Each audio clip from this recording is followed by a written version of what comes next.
deixa eu pegar uma coisa, vou pegar o que o Henrique falou. Você estava, o Samuel estava falando agora há pouco, né, sobre a questão das crianças, né, e tudo mais, e o Eduardo está falando sobre a questão, né, psicológica e emocional, né, dos personagens. Eu vou dar aqui uma opinião que eu não sei se que eu acho que o Henrique colaborou está colaborando, né, com essa ideia, né. Cara, eu senti falta de sentir apreço por aquelas crianças, assim, sabe? Eu fiquei assim, nossa, que momento, assim, tirando a cena que o garoto tinha levado no bueiro, né? Que outro momento, assim, que tipo, eu fiquei assim, poxa, risco, assim, de vida. O único momento que eu, assim, fiquei, caramba, apreensivo, assim, a questão do susto, né? A questão do medo, que é uma coisa que o filme quer trabalhar, né? E é uma parte que eu acho que era importante ter sido bem desenvolvido. Eu não fiquei com medo em nenhum momento das cenas. Aliás, na maioria quase todas as cenas. E eu não fiquei apreensivo pela segurança dos personagens. O único momento que eu fiquei assim apreensivo, assim, com medo, assim, com aquela apreensão porque eu senti alguma coisa, né? Senti alguma coisa em relação àquilo. Foi na cena justamente que o Eduardo estava falando, do pai da menina, no primeiro diálogo com o pai da menina, que é aquela cena muito estranha, né? Eu fiquei, caramba, vai dar a relação do pai da Beverly com ela é completamente doentia. Aí eu fiquei assim, caralho. Aí me deu aquele cagaço, né? Me deu aquele cagaço, aquela coisa da apreensão, né? Mas fora isso, cara, o que teve assim de emoção? Aquela, que você vai para um terror, né? Você vai para sentir aquela emoção, né? Aquele sentimento, né? Dos terrores que a gente curte, né? Aquela apreensão, né? Aquela tensão. Cara, eu não fiquei tenso. Nem naquela parte que eles ficaram trancados lá naquela casa, que eu esqueci o local, né? Aquela casa abandonada, né? Eu não fiquei assim apreensivo, assim, poxa, tá, o palhaço pegou. Eu acho que, particularmente pra mim, eu não fiquei apreensivo fora o fato de a gente pegar muitos terrores de escalas maiores, né? Davi? Me explica aí pra mim. Pra mim, particularmente, eu acho que é muito particular meu. Eu acho que, devido a gente ter visto outros terrores muito mais pesados, né? Temática mais pesados, eu acho que a gente meio que se blindou um pouco mais a respeito de jumpscares, né? E fora isso, pra mim, como digo particularmente, né? Eu não li It, mas sabe quando você lê a parte de trás e você lê mais ou menos uma noção de como é o livro? Eu sabia a questão deles enquanto crianças, que eles iam sobreviver e eles teriam que enfrentar 27 anos depois. Isso eu tinha noção. Eu não tinha noção a partir do 2. Eu não sabia, né, como era o caminho, mas sabe quando assim, eu sei que eles vão enfrentar. Então, se eles vão enfrentar, novamente, eles sobreviveram. A questão eu não sabia com quantas sequelas, como eles levaram a vida deles, assim. Eu sabia, falando bem a verdade, eu sabia entre aspas, porque eu cheguei a ver o filme com Tim Curry, o parte 1 e o início do parte 2, assim. Tanto que a atriz que faz a Beverly, né, a adulta, no filme pra televisão, é a personagem que faz a mãe faz a Martha Kent no Smallville. Tá aí. A Beverly. Mas né? Mas fala aí, João. O que você acha desse sentimento de terror? Já aproveitando também para fazer as minhas observações finais.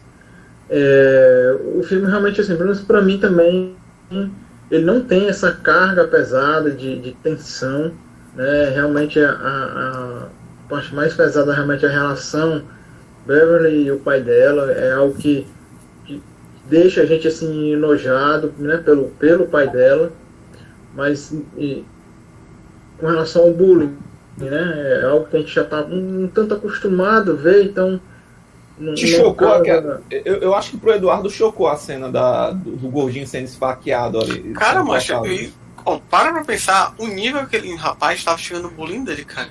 Ele queria gravar o nome dele com a faca no gordinho.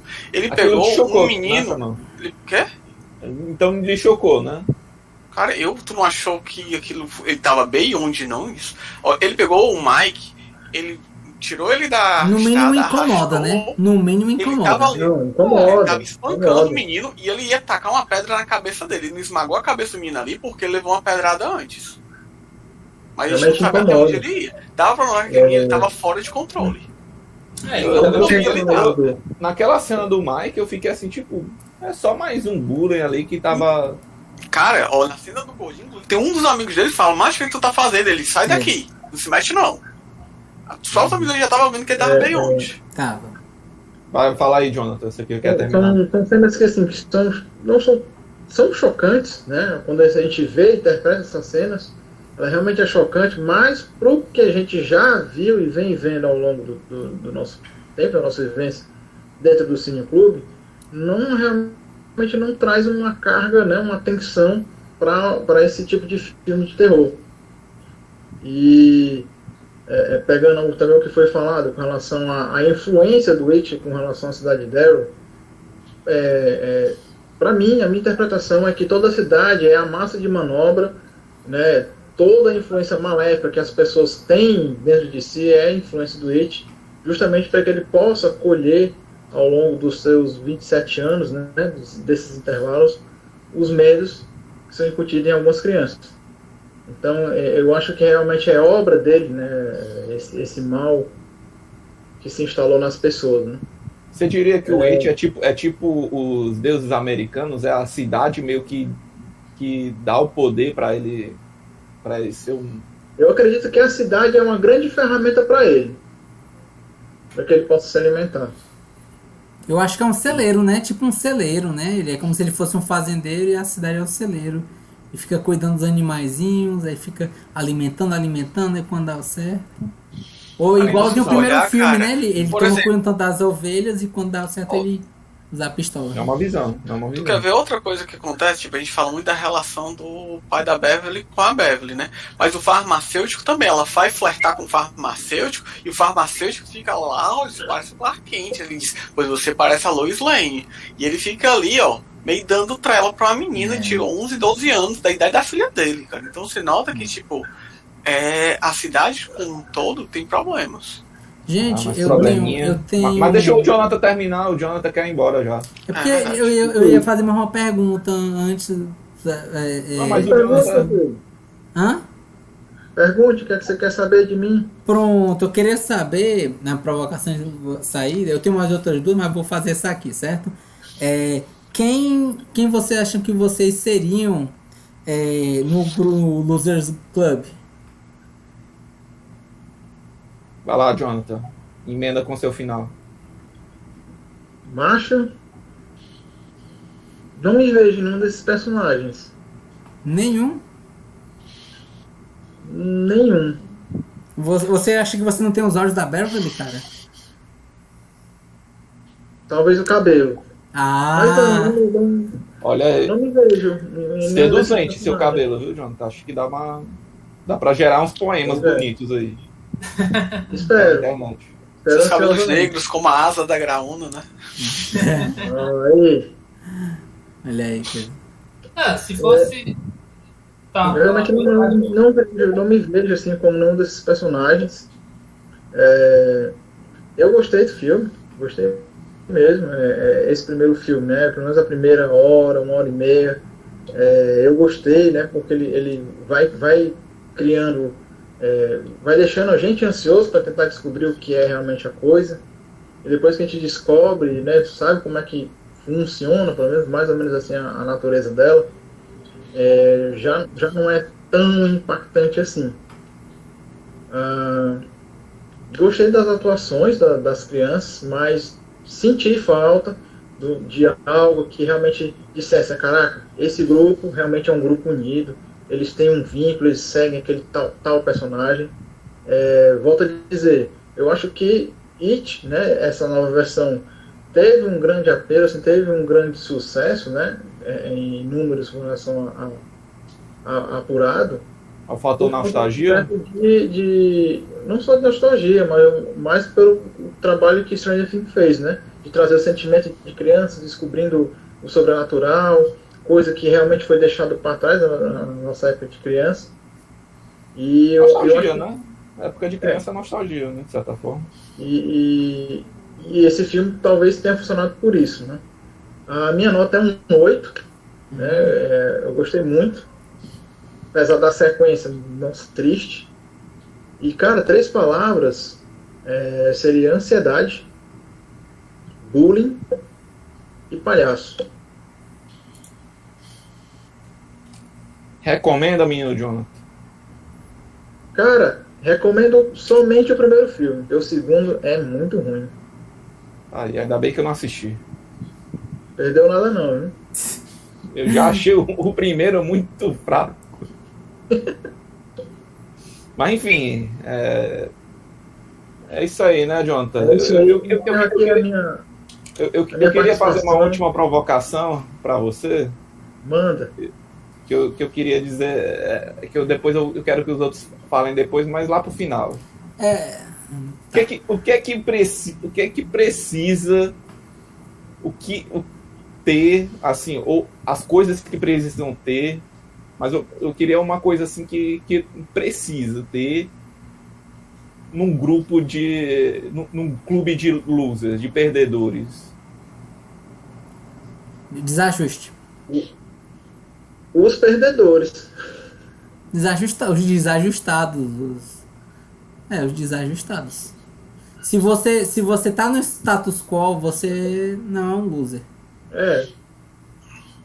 Os próprios perdedores, né? Aí, o que é os perdedores, né? Nesse sentido aí.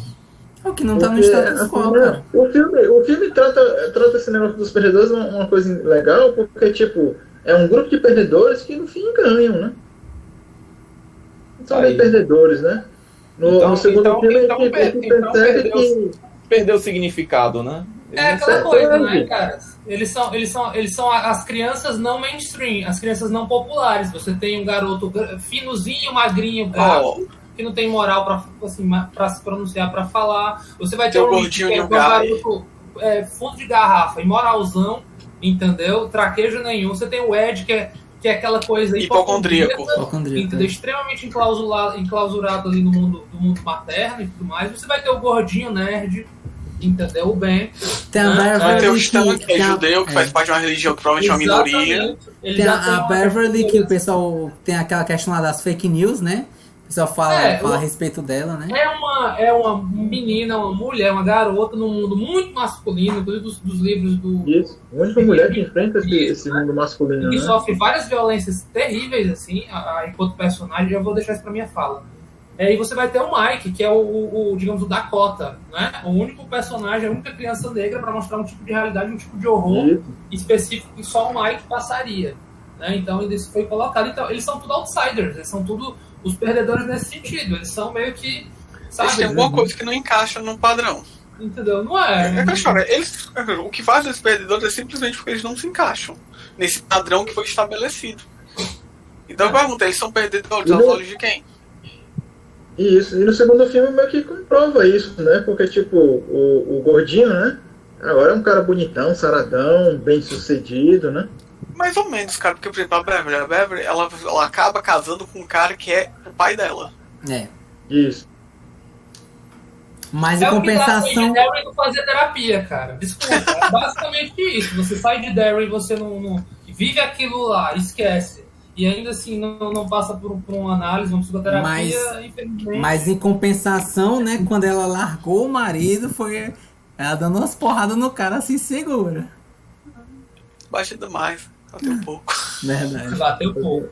Bateu pouco, viu? Saiu barato. Delícia, hein? Demais. Mas aí, meus amigos, encerra aqui a minha participação, foi massa. Falou, João, cara. Até a próxima. Valeu, menino Jonathan. Até mais tarde, né? Até mais Daqui tarde. a pouco, né? Só amanhã. Valeu, boa noite, cara. Falou. Valeu. Pronto. Sim, e vocês? Assim, quanto a vocês, quem vocês acham que seriam do grupo dos fracassados? Eu me identifico com alguma coisa entre o Billy e o Ben, mas se eu fosse para ter que escolher, eu iria pro Ben. O gordinho nerd. Eu me vejo mais ali. O New Kid on the Block? Você seria o... Ah, porque você é o menino Oasis, Eduardo, é verdade. Ele gosta de fazer o Oasis, era o Eduardo. Essa é a redublagem. O cara, por que eu tô apanhando? Porque você curtiu Oasis? Aí o carrinho passando. Devemos salvar aquele menino. Você viu a camisa do Oasis? Devemos deixar onde ele está. Eu me vejo muito nesses dois, assim, eles têm um traço que espanta pessoas ou chama a atenção, né? Que um é a gagueira e o fato de ser gordinho, né? Que isso influi. Então, como eu era dentuço quando eu era pivete até a adolescência, então eu me sentia muito jogado de lado, assim, sabe? Não era muito feliz com minha aparência. Então, um pouquinho desses dois ecoam, assim, acho que eu escolheria mais indo pro bem mesmo. Samuel, Diego? Eu não sei, cara, não. Eu tô pensando a respeito, eu não tenho um posicionamento, não. Eu tô mais pra aquele garoto que fala merda o tempo todo, que usa óculos. Eu concordo. Diego é o mas sem a capacidade de comunicação que ele é muito comunicativo, né? Ele é não sei o quê. Eu não sou comunicativo. Diego, você está se subestimando. Você é o Rich do grupo. Você é muito comunicativo. Eu seria mais o Bill também, porque o Bill é um merda também, né? O Bill nesse filme é um lixo, assim, pra se comunicar também, né?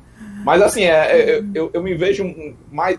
No pensamento eu sou aquele garoto que só fala merda, mas na atitude eu era mais o Bill, que só gaguejava e assim, não faz merda nenhuma, assim, de bom também. Eu acho, no meu caso, e assim, meio a questão do Bill, que enfim, gagueiras, né? De vez em quando eu tenho as minhas.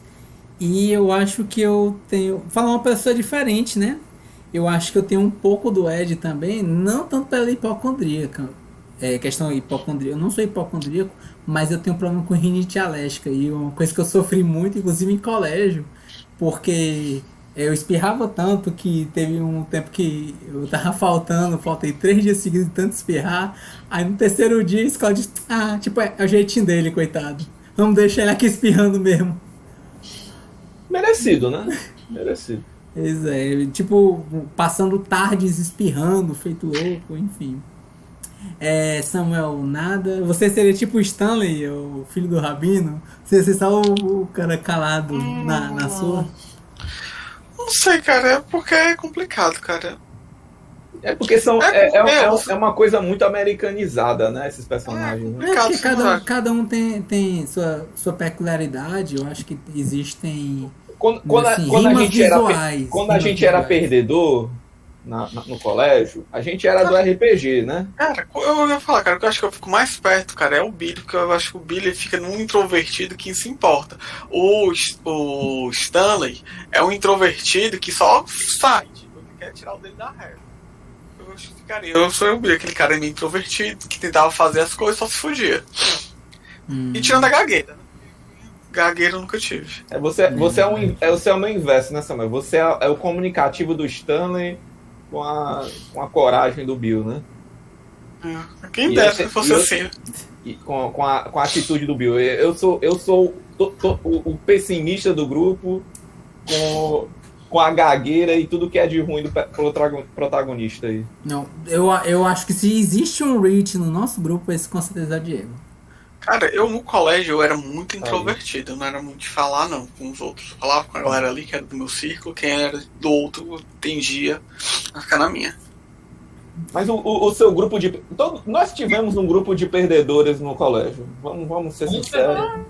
Com certeza, e com certeza a gente vê um padrão de...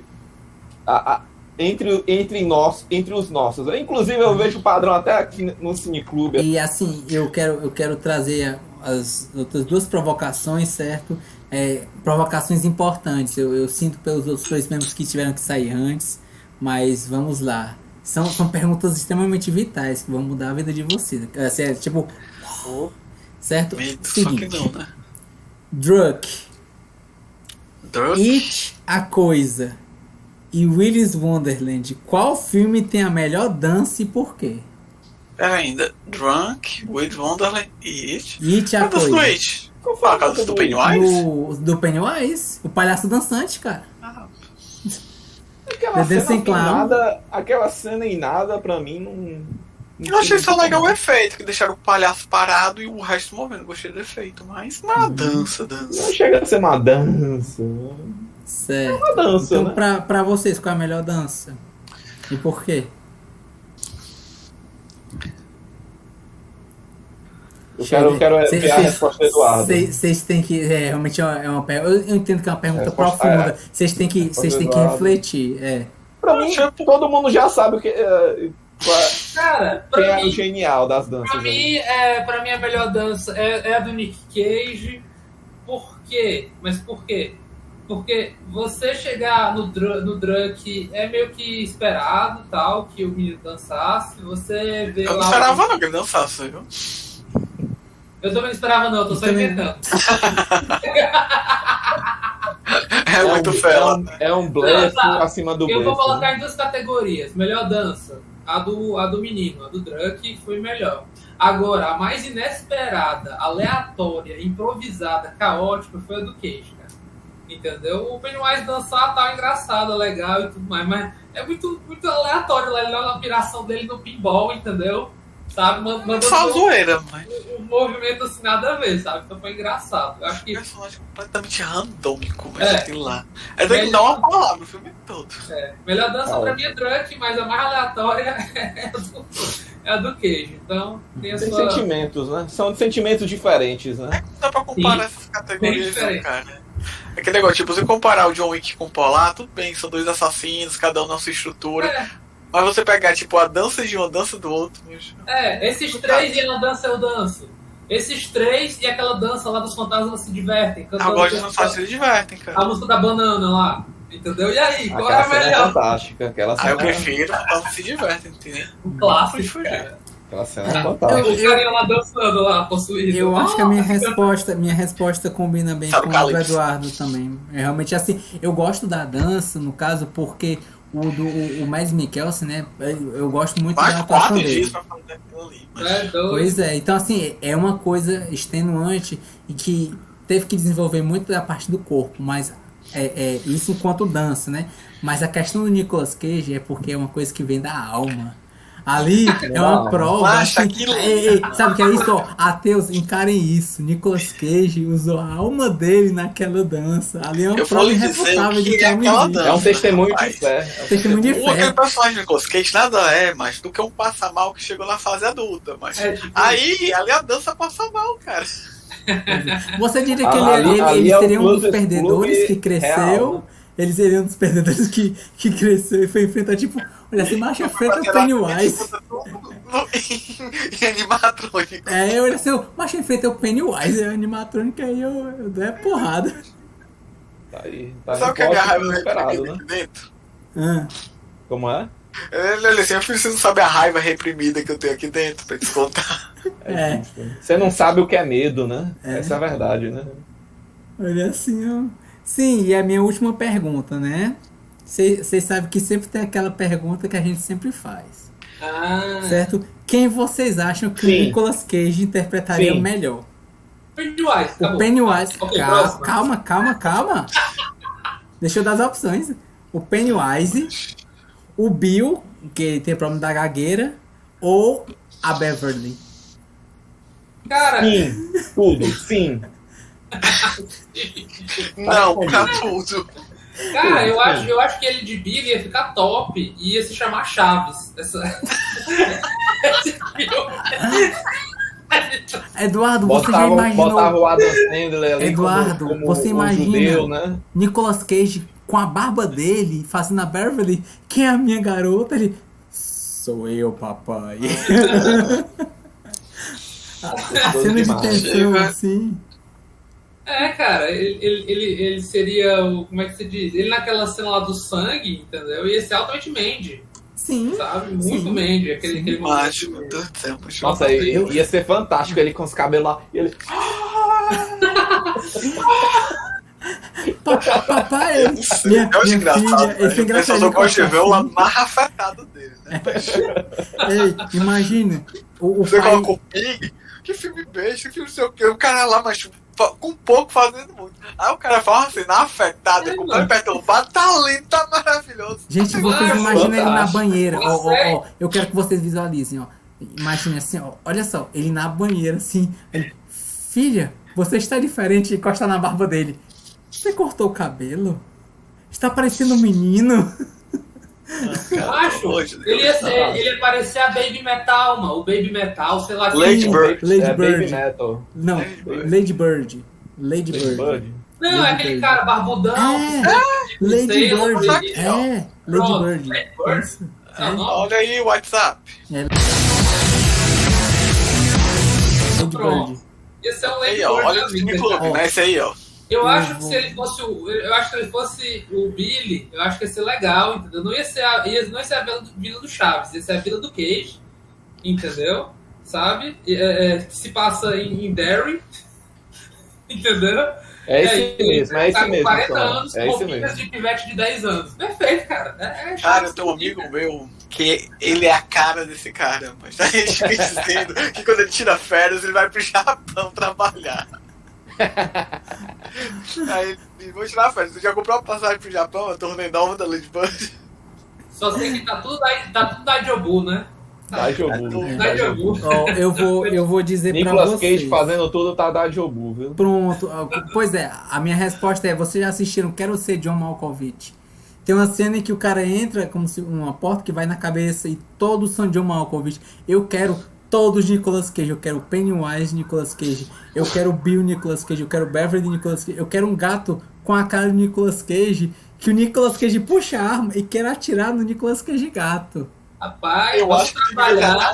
contratar um psicólogo pra tratar essa tua obsessão pelo Nicolas Vamos Cage. trabalhar Não. essas obsessões aí na figura do Nick Vocês, Cage, cara. eu Calma. acho que vocês imaginam É o porque maior vocês não grito tão vendo. É afetado porque de vocês não todos, têm. todo mundo berrando, as crianças berrando, o Pennywise berrando, ia ser o momento surtado Rapaz, master. Depois de ninguém- dia desse Ninguém cara tá vai vendo a atuação do Nicolas Cage Cortar o chegando cabelo assim fazendo mais isso. curto, tipo o do Nicolas Cage.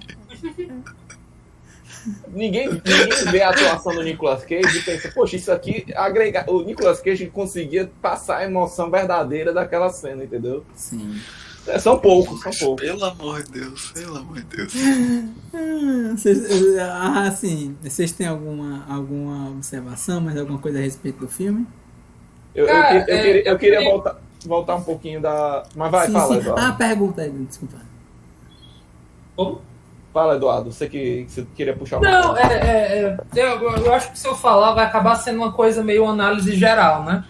Eu acho que o filme resolveu fazer uma montagem colocando o medo de cada criança de uma maneira separada, não é?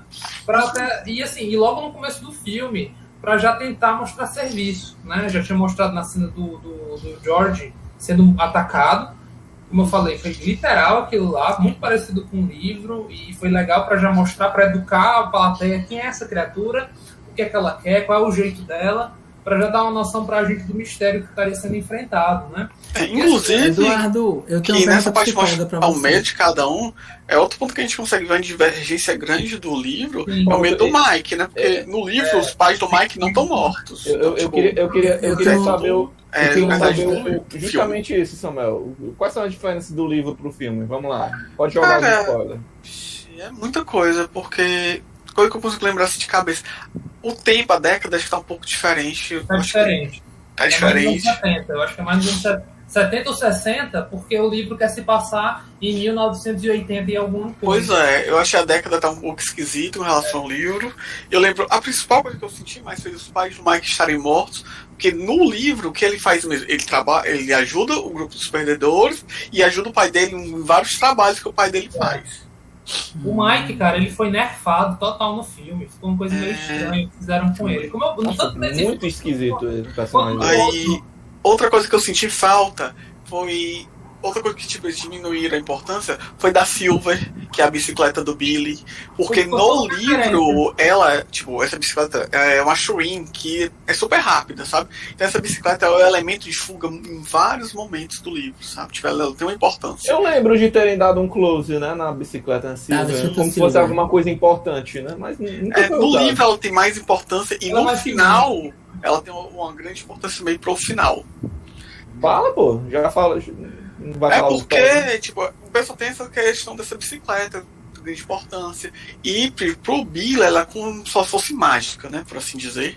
Na segunda parte, a esposa do Billy é sequestrada pelo Ed. E ela fica, tipo, naquele modo flutuar que a menina tem. Só que ela não sai, ela fica nesse transe. Porque ela fica bem mais tempo que a Beverly. E o que faz ela despertar é justamente quando ele coloca ela na bicicleta e desce uma ladeira assim, a toda. Aí meio que é o que acorda ela do transe. E é o final do livro. Exatamente. Que o livro acaba dessa maneira. Também, né? Acaba em cima da Silver. Imagine um cavalo, né? Como uma referência eu a pensei Zorro. nisso, é. Aí o Silver. Então, Inclusive ele fala isso. Né? Então, Sim, ou seja, então, pra mostrar quem são os heróis daquelas crianças daquela época, né? É a galera que ainda tá sendo referenciado por Zorro, como sendo o Vingador, o Justiceiro, enfim, e tudo mais. Então eles terminam em cima desse Saudade, cavalo. viu, do Zorro, né? Oi? Saudade. Zorro, É mesmo o Dom Diego. Zorro, né? É mesmo Dom Diego.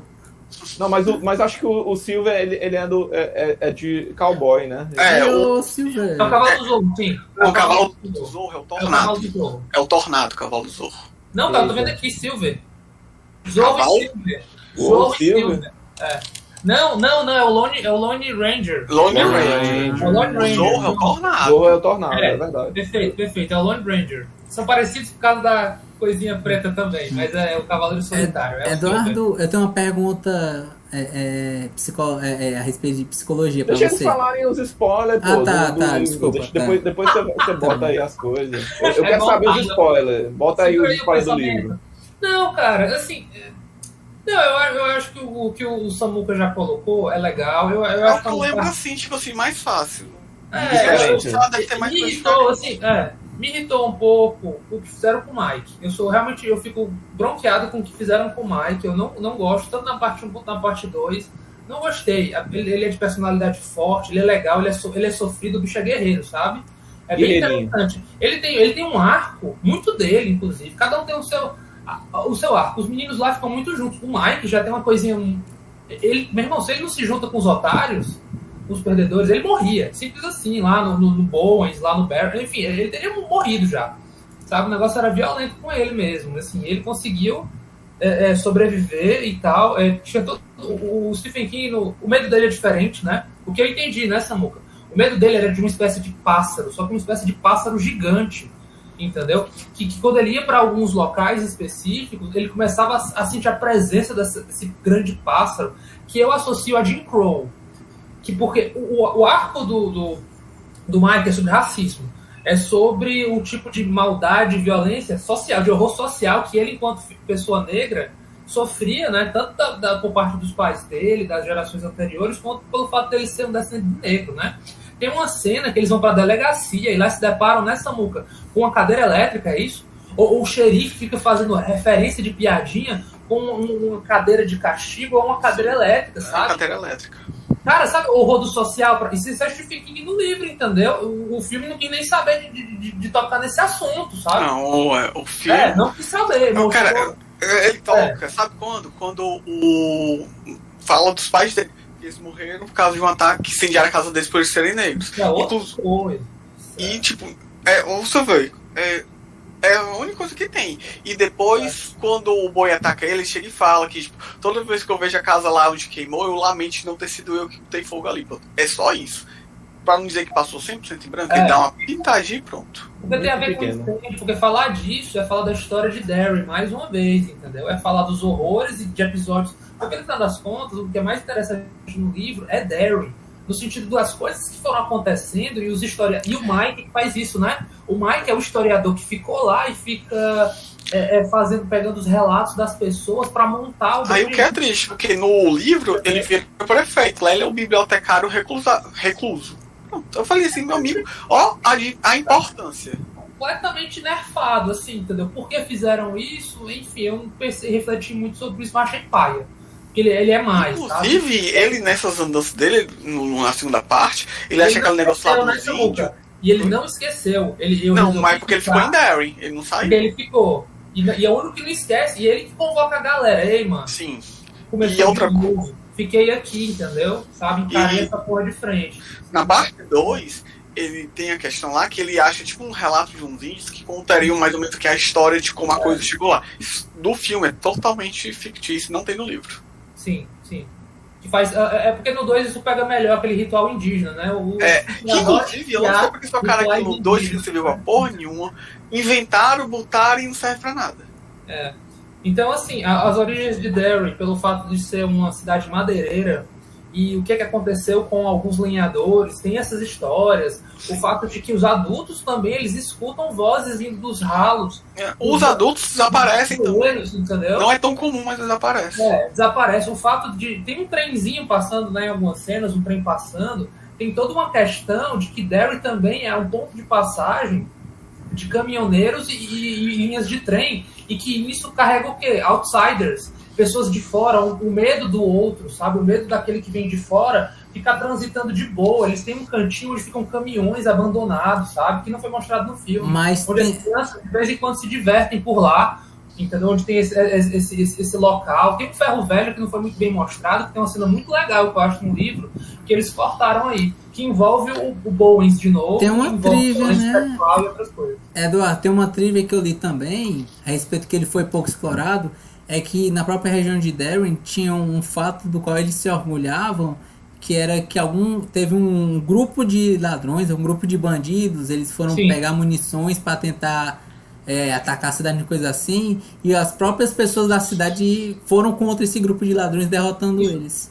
Isso está ilustrado como referência no mural do lado da fábrica que o Mike estava, que eles pararam 2 vezes lá. Tem um mural logo atrás de um cara caído, não sei se vocês... Parece ali a época de Al Capone e tal, anos 20, ou um pouquinho por aí. É referência a isso, cara. Isso. Teve esse episódio ultra violento, que se mudou por lá, envolvia criminalidade e acabou no banho de sangue. Porque é sobre isso, entendeu? É sobre isso o It. Sempre as histórias de Derry, no final das contas, acabam em algum tipo de massacre, sabe? Uma coisa absurda que de repente eles não relevam, entendeu? Madeireiros que desaparecem, sempre tem um evento assim. Sim. Isso rola muito. E só quem tem o incêndio da Páscoa de fazer isso é o Mike, entendeu? O Ben também ajuda bastante naquele primeiro momento, só que depois quem pega a missão acaba sendo o Mike, de ficar entrevistando as pessoas, querendo saber dos seus moradores. Derry é cheio de personagens que tem os seus momentinhos assim, entendeu? E aí a genialidade do King, cara, que consegue... E outra coisa, isso dá tempo pra história amadurecer. Até a velhinha da esquina, o cara consegue criar e dar um universo no tu imagina, a gente pegou o filme bem compactado, certo? Agora tu imagina, tipo, a gente tá querendo descobrir o que é a coisa, aí tu vai vendo o Mike falar, cada uma dessas pessoas, cada uma dessas vai dando assim uma migalhinha pra você. E é isso que vai deixando você cada vez mais intrigado, tentando juntar essas migalhas pra entender o que é. Esse trabalho do Mike do livro é sensacional. Eu cheguei a ver um trecho de uma reunião que tava do George R. R. Martin, né, com o Stephen King, eles conversando, e eu achei engraçado que o criador de Game of Thrones, ele falou: eu passei alguns meses para produzir alguns capítulos, enquanto que você veio com 3 livros. Como é que você consegue escrever tanto? Ele, cara, eu tento escrever todo dia e eu escrevo, em média, 6 páginas por dia. Então ele é uma fábrica... o Stephen King. Eu adoro. É um ponto que o editor, chegando e diz, cara, reduz. Ele não tá conseguindo dar conta. Cara, o Stephen King é um dos meus autores favoritos, mas eu não consigo acompanhar a bibliografia dele, não. Não dá, cara. Muita coisa. Sim. Ele parece aquele mito da entidade, né? Não, o Stephen King não, cara. O Stephen King são 5, 6 pessoas escrevendo o livro. Cara, não duvido não, cara, que ele contratou uns 6 Ghostwriters pra escrever. Exatamente. Tudo é possível, né? Mas sabe por que eu acredito que é isso? É os filhos dele. Porque a escrita dele é que ninguém mais faz. Eu tava dizendo, rapaz, o Stephen King, ele narra você indo até a padaria comprar pão. É um negócio que é foda essa narrativa. Mas sabe que eu vou dizer, pra mim, né, particular, o que é que eu gosto da escrita do Stephen King? É que ele consegue pegar terror em multicamadas. Ele consegue te causar terror em uma frase longa, ele consegue te causar terror em frases pontuais e às vezes com uma palavra ele consegue fazer você arregalar os olhos. E um exemplo disso, de você falar uma palavra só, leia Christine o Carro Assassino. Tem palavras pontuais que você fica... Caramba. Carrie também, né? Carrie tem alguns pontos, mas eu percebi em Christine em especial. Opa, o balão voando. Não flutua, hein, galera? No caso, Christine, eu percebi muito a utilização de palavras. Até em uma página só ele colocou uma palavra só, que era exatamente para causar esse terror, esse assombro sobrenatural, né? Pra mim, o que eu acho mais do Stephen King é porque a escrita dele é extremamente agradável. Você lê páginas e páginas de se cansar, você fica envolvido ali. Ele tem uma técnica de escrita que é fantástica. Eu acho ele muito imagético, sabe? Algumas passagens que ele descreve é praticamente um filme. O cara tá conseguindo descrever uma câmera passeando, entendeu? Dando close e tal. Ele pra mim, ele consegue pegar o movimento, né? Ele consegue pegar. Cara, ele transmite isso, sabe? O detalhe. Ele faz uma imagem. Tem um menino Tripulação Esqueleto, tem um conto lá, que acho que é A Viagem, uma coisa assim, que é de uma moça que ela quer ir pra uma cidade pra outra, e toda vida ela quer fazer um caminho mais curto.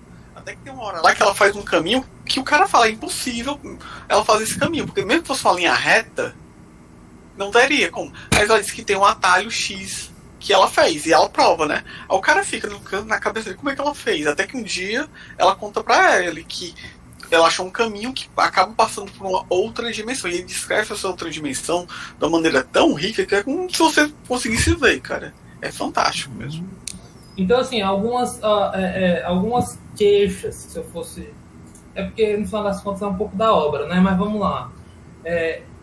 Tem uma coisa que tá no livro que daí fica muito parte 2, ou então é irrelevante, mas é o destino da Beverly, sabe? Eu acho que no It, tem um conceito que eu não vou saber reproduzir pra vocês, mas ela acaba sendo um saco de pancada muitas vezes, sabe, a Beverly? Ela como única mulher... Bucho de canhão é o termo. Não é como bucho de canhão, cara, mas é porque ela é uma mulher muito socada pelo fato de ser mulher, entendeu? Violência de gênero, muito voltada por conta disso. Principalmente naquela época, era uma mulher... era normal. Quando eu falo bucho de canhão é nesse sentido, de que o pretexto, só para o fato dela ser mulher, na história é colocado como pretexto para ela poder apanhar perante essa sociedade machista que é apresentada no livro. Sim, pois é uma coisa que eu acho que o King, na época dele enquanto escritor, homem de sua época, não é? E até um pouquinho do cinema da galera de hoje, do cinema, ainda não foram carinhosos tanto com a Beverly, sabe? Eu acho que ela é uma personagem que chega muito por ser mulher para tomar muito cascudo. Então, mas eu acho que isso talvez são traços que ele percebia na história que realmente mulheres... Justo, mas só uma mulher, entendeu? Percebe? A única garota que você tem, que tá em fase de crescimento e tal. Faltou outras garotas na história. Faltou, cara. Mas isso aí, cara, eu acho até garoto, razoável, porque se você for parar pra pegar, eles estão ali com 11, 12, 13 anos. Eu não sei dizer exatamente a idade deles. Nesse período... Deixa eu só te cortar rapidinho, Sam. Quantas garotas no grupo de vocês de perdedor, na época de escola, andavam com vocês? É o que eu ia dizer, justamente isso. Nesse período, não é tão comum a gente ter essa mistura, que a sociedade separa a gente. Não estou dizendo que isso é certo, não. Estou dizendo que, naturalmente, os meninos são agrupados num ponto, os meninos são agrupados em outro. O grupo das garotas, que é mais perdedora, pelo menos na minha época, né? Era o grupo das meninas que em teoria são mais evangélicas, né? São aquele grupo mais reservado, né? Que gosta de mangá. E que gosta de mangá, ficavam ali excluídas naquele canto e acabou. E ficavam lá e ninguém mexia. No máximo o grupo das meninas popular ia mexer. E os nerds perdedor não se misturava, porque... Sim. Era aquela coisa meio estranha, né? Assim, eu acho, quando foi aparecer a primeira menina que vai querer jogar RPG com a gente, acho que foi a Ian. A Ian foi a Ian, ele já tava no primeiro, segundo ano, cara. Ou seja, já tava ali com 14, 15 anos, cara. Pois é, a gente então, tipo, isso aí, na minha opinião, faz até sentido. Minha namorada do Rodrigo, na época, que é o nosso mestre, sem botar nomes, né? A gente já falou da Ian, mas a Ian é nome fictício. Né? E é um apelido mas então... é um apelido. Mas nem a namorada do nosso mestre da época, ela jogava com a gente. No máximo andava assim de vez em quando, porque tava com namorada, mas não era do nosso grupo, assim, não ficava circulando. Então, assim, eu vejo que assim, pelo menos até a nossa época, né, não tinha como menina se inserindo num grupo dos otários, né, dos nerds, sabe, dos que são meio relegados, né?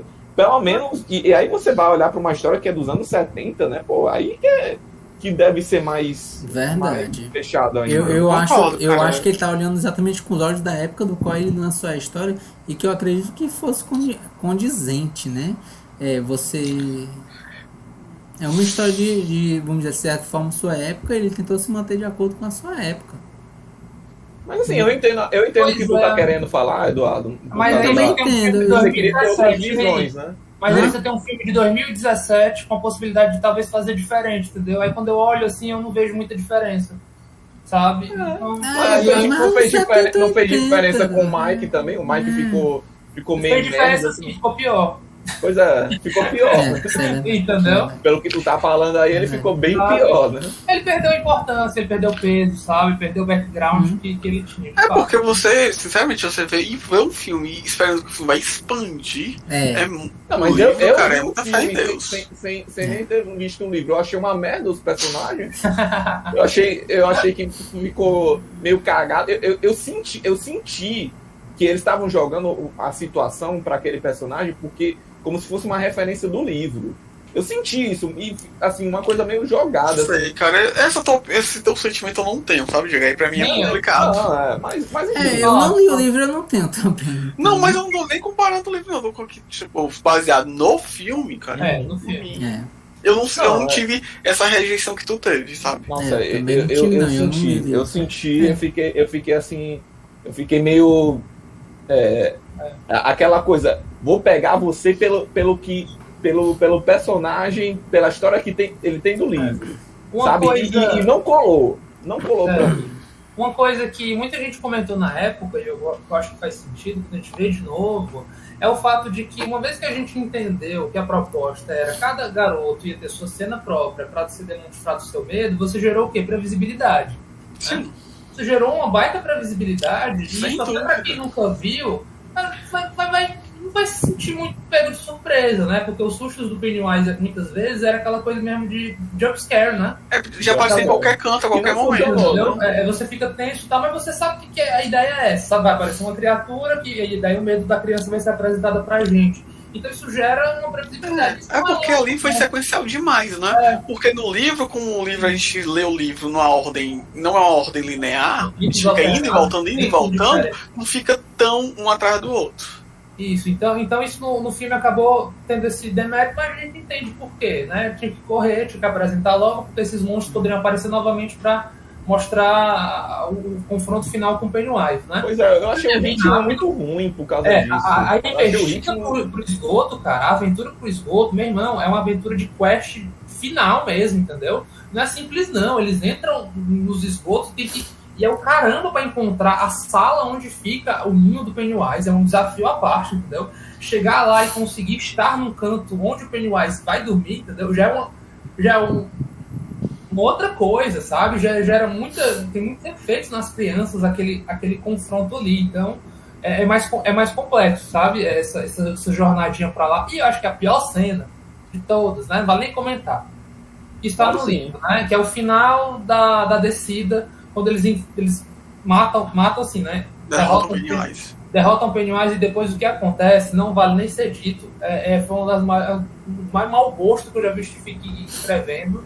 Muito mau gosto. Eu entendi o que ele quis fazer, mas não é legal. E por isso que eu sustento que, infelizmente, o que aconteceu com a Beverly, assim, no conjunto da obra, ele não foi, assim, não sei,